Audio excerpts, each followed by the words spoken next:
শ্রদ্ধা যখন মনোহরের গ্রামের বাড়িতে মনোহরদের খোঁজ নিতে যায়, সেখানে গিয়ে শ্রদ্ধা এক দোকানদারকে বলে, এখানে মনোহরদের বাসা কোথায়?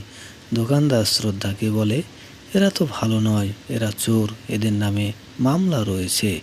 তখন একটি লোক শুনে নেয় যে এই শ্রদ্ধা মনোহরদের খোঁজ করছে। লোকটি মনোহরকে কল দিয়ে জানায় যে একটি মহিলা তোমাদের খোঁজ করছে। মনোহর বলে, সে মেয়েটি কি? তার ছবি তুলে আমার কাছে দাও। লোকটি যখন ছবি তুলে দেয়, মনোহর দেখে যে এটি শ্রদ্ধা। তখন মনোহর লোকটিকে বলে, যেভাবেই হোক ওই শ্রদ্ধাকে আমাদের আস্তানায় নিয়ে এসো। লোকটি মনোহরের কথা মতো মনোহরদের আস্তানায় শ্রদ্ধাকে নিয়ে চলে যায়। সেখানে গিয়ে বিপদে পড়ে যায় শ্রদ্ধা। মনোহর শ্রদ্ধাকে হ্যস্তন্যস্ত করতে থাকে, কিন্তু শ্রদ্ধা বুদ্ধি খাটিয়ে মনোহরকে পিটিয়ে নিজেকে মুক্ত করতে যাবে।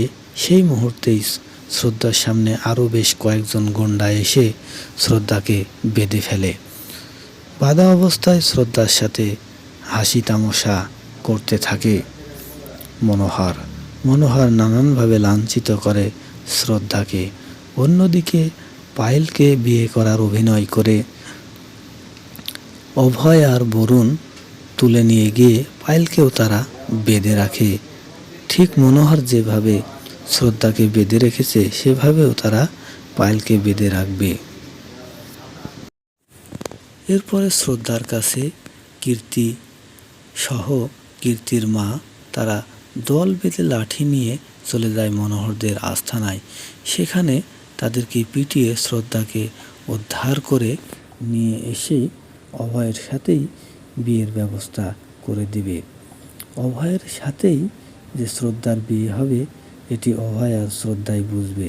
কিন্তু পরে যখন এই ঘটনাটি দেখবে, তখন পায়েল ও পায়েলের মা এবং অভয়ের মা আশ্চর্য হয়ে যাবে। তারা ভাববে, আমরা তো অভয়ের সাথে পায়েলের বিয়ে দিতে চেয়েছিলাম, কিন্তু অভয়ের সাথে কেন আবার শ্রদ্ধারই বিয়ে হয়ে গেল।